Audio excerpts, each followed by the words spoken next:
अब आम आदमी पार्टी का नाम बदलकर तीन आदमी पार्टी कर देना चाहिए, क्योंकि तीन ही मूल नेम बचे हैं। उसका नाम है सैम। लॉ और मोरालिटी के बीच अंतर, लॉ और एथिक्स के बीच का अंतर। तो लीगैलिटी के बल पर अब इंटरप्रिटेशन ऑफ सुप्रीम कोर्ट फिर सामने आएगा। 1967 की बात है। हरियाणा विधानसभा में एक सदस्य थे, उनका नाम था गयालाल, और गयालाल ने 1967 में 9 घंटे के अंदर 3 बार पार्टी बदली। मतलब राजनीति का इससे बढ़िया कॉमेडी, इससे बढ़िया मजाक नहीं हो सकता। कि आप खुद सोचिए क्या हालत है कि चुना है विधानसभा ने, विधानसभा में आप है और उन्होंने चुना जिन्हें, वो अब भाजपा में है। राजनीति संभावनाओं का खेल है, ये बात तो सब जानते हैं, और अप्रत्याशिता हमेशा राजनीति से जुड़ी रहती है। लेकिन पिछले कुछ वर्षों में लगातार ऐसे नाटकीय परिवर्तन तेजी से होते जा रहे हैं जिससे भारतीय राजनीति में स्थिरता का शब्द, नैतिकता का शब्द और आइडियोलॉजी का शब्द एक तरह से गौड़ होता जा रहा है। अभी राघव चड्ढा के नेतृत्व में 7 आम आदमी पार्टी के राज्यसभा सदस्यों ने न केवल आम आदमी पार्टी को छोड़ा, बल्कि भाजपा, भारतीय जनता पार्टी की सदस्यता स्वीकार ली। और आज की रिपोर्ट के अनुसार जो राज्यसभा स्पीकर हैं, जो हमारे उपराष्ट्रपति हैं, उन्होंने उसे स्वीकार भी लिया कि वो भाजपा ज्वाइन कर सकते हैं, मतलब मर्जर को मान लिया। अब ये बात, एक चीज़ तो बड़ी साफ दिखती है कि आखिर भारतीय राजनीति में आइडियोलॉजी, विचारधारा का क्या अस्तित्व है। सबसे पहली बात कि एक तरफ जो आम आदमी पार्टी है, ऑब्वियसली जिस तरह आंदोलन से उठी, जिस तरह के बड़े बड़े वादे किए, और लोग खासकर युवा पीढ़ी और जो स्कॉलर्स थे, उन्होंने सारी चीज़ें छोड़कर इसे आंदोलन माना और कहा कि एक नई तरह की राजनीति करते हैं। लेकिन यह भी सही है कि कहीं ना कहीं एक बड़ा भटकाव हुआ। अगर भटकाव नहीं होता तो प्रशांत भूषण, योगेंद्र यादव, प्रोफेसर आनंद कुमार, ऐसे लोग क्यों निकले होते। बाद में कुछ लोगों पर कुछ बातों को लेकर, लालच को लेकर भी पार्टी छोड़ने का आरोप लगा, जैसे कुमार विश्वास, जो पार्टी की नींव में शामिल थे, लेकिन यह भी तय है संभवतः राज्यसभा के लिए उन सहमति न बन पाने पर उनको भी निकाल दिया गया या उन्होंने पार्टी छोड़ दी। और इसी का लेकिन अब जो घटनाक्रम है, तो एक बात तो तय है कि आम आदमी पार्टी भी अपनी नैतिकता, अपनी बातों, अपनी आइडियोलॉजी पे पूरी अडिग रही, इसे नहीं स्वीकारा जा सकता। दूसरी तरफ एक जो सरकार है जिस पार्टी की, ऑब्वियसली किसी न किसी कारणवश जब पार्टियां टूटती हैं तो सब इसी की तरफ जा रहे हैं। ऐसा लगता है कि आखिरी रास्ता एक ही है, और वो है आप सरकार की इस पार्टी भारतीय जनता पार्टी को ज्वाइन कर लें। अब इसके पीछे के कारण आप सबको बहुत स्पष्ट हैं। एक राज्यसभा सांसद, कुछ दिन पहले ईडी की जांच होती है और कुछ दिनों बाद वह भाजपा ज्वाइन कर लेता है, और इस तरह से इस पूरी पटकथा का अंत हो जाता है। और ये कोई पहली कहानी नहीं है, लगातार ऐसे बहुत सारी केस स्टडी हैं जब पॉलिटिकल लीडर्स पर ईडी सीबीआई की जांच होती है और वो पार्टी छोड़कर और भाजपा का दामन थाम लेते हैं, और यहां आकर वो चैप्टर क्लोज हो जाता है। तो कहने का मतलब दोनों ही तरफ की जो बातें हैं उसमें केवल और केवल राजनीति है, सुविधा है और अपने पक्ष में किए जाने का दांवपेच है। एक मैं मीम देख रहा था, उसमें लिखा गया, अब आम आदमी पार्टी का नाम बदलकर तीन आदमी पार्टी कर देना चाहिए, क्योंकि तीन ही मूल नेम बचे हैं। उसका नाम है सैम, एस से संजय, ए से अरविंद और एम से मनीष। और तीन आदमी पार्टी जिस तरह आंदोलन, जो कारवां चला था, वो कोई कैलिफोर्निया में है, कोई आईआईटी दिल्ली में है, कोई जेएनयू में प्रोफेसर है, सब कुछ छोड़कर उन्होंने आया था कि बदलाव करेंगे, एक नई तरह की राजनीति करेंगे। धीरे धीरे सब बिखर गया, कुनबा बिखरता चला गया, और अंतिम चोट मजाक के रूप में आप देखिए कि पंजाब विधानसभा से चुनकर 7 राज्यसभा, ये सातों राज्यसभा की सीटें पंजाब की हैं, उस विधानसभा में आम आदमी पार्टी का बहुमत है, आम आदमी पार्टी की सरकार है। उस विधानसभा के सदस्यों ने राज्यसभा के सदस्य चुने, लेकिन वो राज्यसभा के सदस्य अब आपके नहीं हैं, भाजपा के हैं। मतलब राजनीति का इससे बढ़िया कॉमेडी, इससे बढ़िया मजाक नहीं हो सकता कि आप खुद सोचिए क्या हालत है कि चुना है विधानसभा ने, विधानसभा में आप है और उन्होंने चुना जिन्हें, वो अब भाजपा में है। और ये वास्तविकता ये है कि हमारी राजनीति के चेहरे को सही तरीके से समझे जाने की जरूरत है। अब इन सभी चीजों में क्या ये योग्य होंगे, अयोग्य होंगे, क्या ये सही है, इन सब बातों को लेकर संविधान क्या कहता है, इन बातों को देखने के लिए हमें अपने संवैधानिक प्रावधानों को देखना होगा, सुप्रीम कोर्ट के डिसीजंस को देखना होगा। और ऐसे में सबसे पहले एक बड़ी इंटरेस्टिंग बात है, जब चुनाव प्रणाली चलने लगी, भारत एक नया देश था, लोकतांत्रिक प्रणाली को अपनाया था।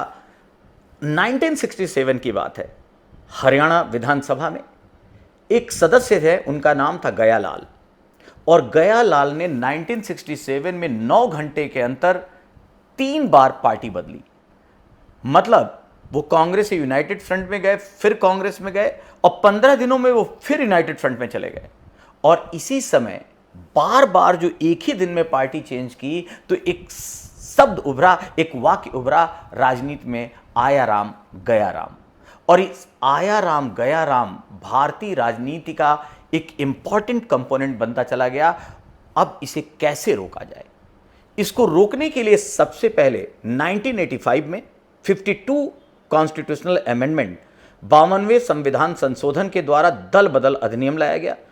10वीं अनुसूची 10th शेड्यूल में इसे शामिल किया गया और इंडिविजुअल डिफेक्शन पर रोक लगा दी गई।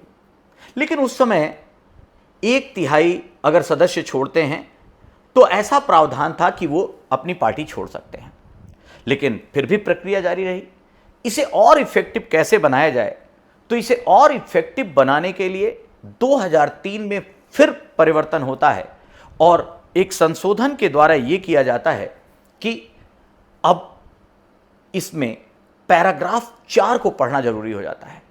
और पैराग्राफ 4 कहती है 1/3 जो सदस्य छोड़ते थे उस पर तो रोक लगा दी गई। और यहां पर पैराग्राफ 4 का सब क्लॉज 1 कहता है कि यदि किसी राजनैतिक दल ने बहुमत से किसी अन्य दल में मर्जर का फैसला ले लिया तो यह सही होगा। और पैराग्राफ 4 का सब क्लॉज 2 कहता है, जो क्वांटिटेटिव है, वो कहता है यदि 2/3 सदस्यों ने या उससे अधिक सदस्यों ने किसी दूसरी पार्टी में मर्जर का फैसला लिया तो इसे स्वीकारा जाएगा, यह अयोग्यता नहीं होगी। अब इन्हीं दोनों के बीच एक विवाद आता है कि दोनों को जोड़कर देखना है या दोनों अलग अलग। और यहीं पर स्पीकर की भूमिका और सुप्रीम कोर्ट की भूमिका सामने आती है। अब होता यह है कि राजनीतिक दल स्वेच्छा से आइडियोलॉजिकल थॉट के आधार पर मर्जर कर ले। इसको कुछ ऐसा समझिए कि पूरी की पूरी आम आदमी पार्टी सहमत हो जाए और कहे कि हम बीजेपी या कोई और पार्टी ज्वाइन करते हैं, तो इस पर कोई रोक नहीं है। और बेसिकली डिफेक्शन का यही था कि आइडियोलॉजिकल तरीके पे अगर लगे तो हम पूरी पार्टी का विलय कर सकते हैं। लेकिन ज्यादातर हुआ क्या, पैराग्राफ 4 का सब क्लास 2 ज्यादा इंपॉर्टेंट माना गया और 2/3 सदस्यों पर जोर देना शुरू हुआ। अब यहीं पर यह बात आती है, इसका मतलब एक चीज साफ है कि इस हमारे दल बदल कानून ने, एंटी डिफेक्शन लॉ ने किया क्या, इंडिविजुअल उस पर तो रोक लगा दी। एक मजाक में क्लास में पढ़ाते हुए कहते हैं लोग कि घोड़े की ट्रेडिंग तो रुक गई, हॉर्स ट्रेडिंग तो रुक गई, लेकिन पूरा का पूरा अस्तबल बिकने लगा। मतलब आप अस्तबल खरीद सकते हैं, एक एक घोड़ा नहीं खरीद सकते। तो एक इंडिविजुअल या 1/3 की जगह 2/3, और ये भारतीय राजनीति में परंपरा में शामिल हो गया। और 2000 के दशक में तो लगातार इसके उदाहरण देखे जा सकते हैं। मतलब बहुत ही मौकेरी एक तरह से इसका मजाक उड़ाया गया। और 2/3 सदस्यों ने विधानसभाओं में, तो इतने उदाहरण हैं कि आपसे क्या मतलब किसी एक की चर्चा की जाए। कई महत्वपूर्ण उदाहरणों को लेने से पहले यह समझना होगा कि आखिर अगर कोई दल बदल ऐसा करता है 2/3, तो इस पर निर्णय कौन, इसमें प्रभावी भूमिका में है निर्णय लेने की, तो सबसे पहले लोकसभा की बात हो तो स्पीकर, और विधानसभा में तो विधानसभा अध्यक्ष, इनका निर्णय अंतिम होता था।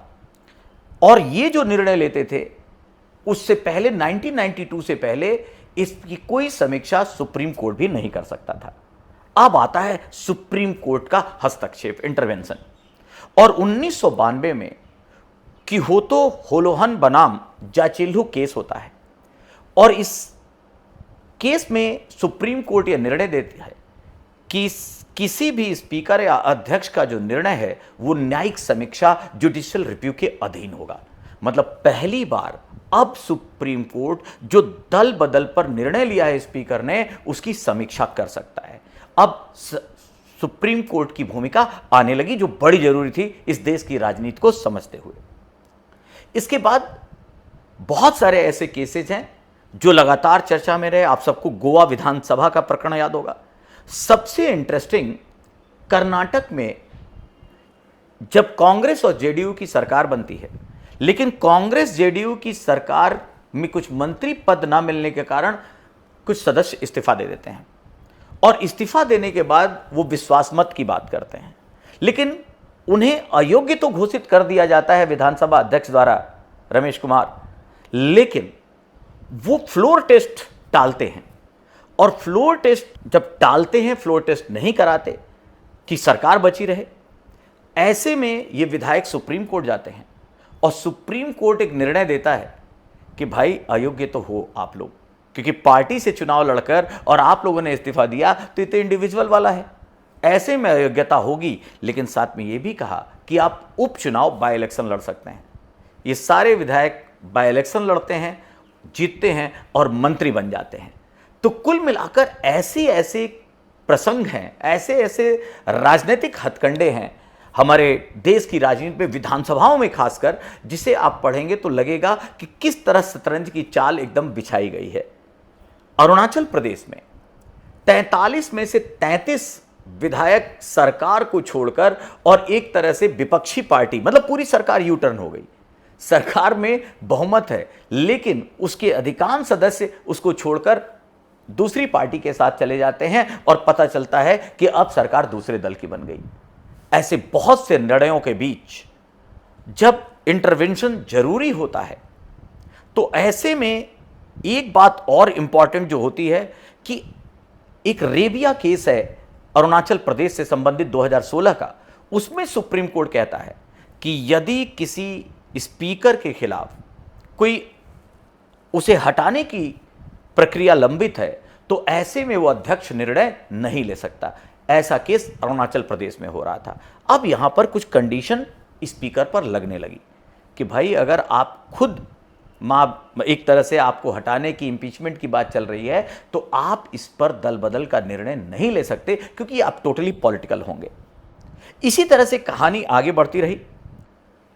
स्पीकर एक काम और करता था, क्योंकि आप सब जानते हैं स्पीकर होगा तो किसी न किसी पार्टी, खासकर जो बहुमत है, जिसकी सरकार है, उसी दल का होगा, तो उसका न्यूट्रल होना यह बड़ा संदेहास्पद है। इसीलिए जब वो घिर जाती है पार्टी, सरकार घिर जाती है, तो स्पीकर क्या करता है, टालमटोल करता है। एक समय सीमा नहीं थी, वो जब तक चाहता था इसे प्रोलॉन्ग करता था, टालता था, पोस्टपोन करता था। ऐसे में कीसम मेघचंद सिंह मणिपुर केस होता है 2020 का, और कोर्ट पहली बार यह निर्णय लेता है कि ऐसी याचिकाओं का, दल बदल से संबंधित याचिकाओं का सामान्यतः 3 महीने में निराकरण करना चाहिए। और इन्हीं सब संदर्भों में चूंकि पता चले कि वो पोस्टपोन किया हुआ, वो कोई निर्णय ही नहीं ले रहा है, और पहले ये स्पीकर का राइट माना जाता था, लेकिन माननीय सुप्रीम कोर्ट ने यह निर्णय लिया, यह डिसीजन दिया कि आपको ये एब्सोल्यूट राइट नहीं है। सरकार सही तरीके से चलनी चाहिए। राजनीति जो हमारे प्रावधान हैं, 10वीं अनुसूची है, उसकी स्पष्टता के आधार पर ही दल बदल होना चाहिए। अतः आपको फ्लोर टेस्ट और दल बदल के साथ अयोग्यता समय सीमा के अंतर्गत तय कर देनी चाहिए। और सबसे बढ़कर 2025-26 में पडी कौशिक रेड्डी बनाम तेलंगाना स्टेट के मामले में भी सुप्रीम कोर्ट ने अध्यक्ष की निष्क्रियता को संवैधानिक विफलता कहा, और कहा कि ये कॉन्स्टिट्यूशनल फेल्योर है। आप इनएक्टिव हैं, आप टालते जा रहे हैं, जिससे हमारा जो कार्यवाही है विधानसभा की वो नष्ट हो रही है, वो हैम्पर हो रही है और जिससे अंततः जनता को नुकसान हो रहा है। तो कहने का मतलब यह है कि ये जो डिफेक्शन और एंटी डिफेक्शन है, भारतीय राजनीति में अनगिनत केसेज हैं जिसमें एंटी डिफेक्शन लॉ के अस्पष्टता का फायदा उठाते हुए वहां पर स्पीकर ने अपने तरीके से अपनी डिस्क्रिशनरी पावर का इस्तेमाल करते हुए बहुत सी ऐसी बातें की जो नैतिकता गलत थी। और मैं साफ कहूं कि ऑब्वियस सी बात है कि वो सरकार के पक्ष में, अपनी पार्टी के पक्ष में निर्णय देने के लिए एक तरह से पूरी तरह विवश थे और यहां पर कोई न्यूट्रलिटी का पालन नहीं किया गया, जैसा कि एक स्पीकर, एक विधानसभा अध्यक्ष से कहा जाता है। तो आज की राजनीति में जब ये राघव चड्ढा के साथ 7 राज्यसभा के सदस्यों ने भाजपा ज्वाइन कर ली, एथिकली और पॉलिटिक्स के हिसाब से ऑब्वियस सी बात है कि यह उचित नहीं है, लेकिन लॉ के हिसाब से देखें।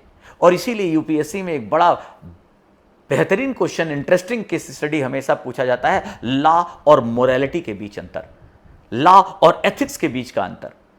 तो लीगैलिटी के बल पर अब इंटरप्रिटेशंस ऑफ सुप्रीम कोर्ट फिर सामने आएगा, क्योंकि विपक्षी दल से जितने जुड़े वकील हैं, विमर्शकार हैं, कपिल सिब्बल जैसे, वो कहेंगे नहीं, अनुच्छेद 4 का आप सब क्लॉज 1 को आधार बनाइए, ये कहेंगे नहीं पैराग्राफ 4 का सब क्लॉज 2 को आधार बनाइए, वही 2/3 और पूरी राजनीतिक पार्टी को लेकर। लेकिन ऐसा पहले होता आया है और पहले ऐसा होता आएगा, तो मेरा मानना है कि लीगली हो सकता है ये वैध हो, लेकिन ये सब आप जानते हैं कि एथिकली, पॉलिटिकल आइडियोलॉजी के उस पर ये कितना गलत है। और कुछ तो ऐसा जरूर है जिसमें आजकल जैसे ही किसी पार्टिकुलर नेता पर, उसकी पार्टी पर किसी भी तरह का दबाव पड़ता है, तो निसंदेह वो अपनी पार्टी छोड़कर और सरकार जिस पार्टी की है उसको ज्वाइन कर लेती है। इसका मतलब कहीं ना कहीं कुछ दबाव की रणनीति अलग ही खेल खेल रही है और इसी को आज की भारतीय राजनीति कहा जाता है।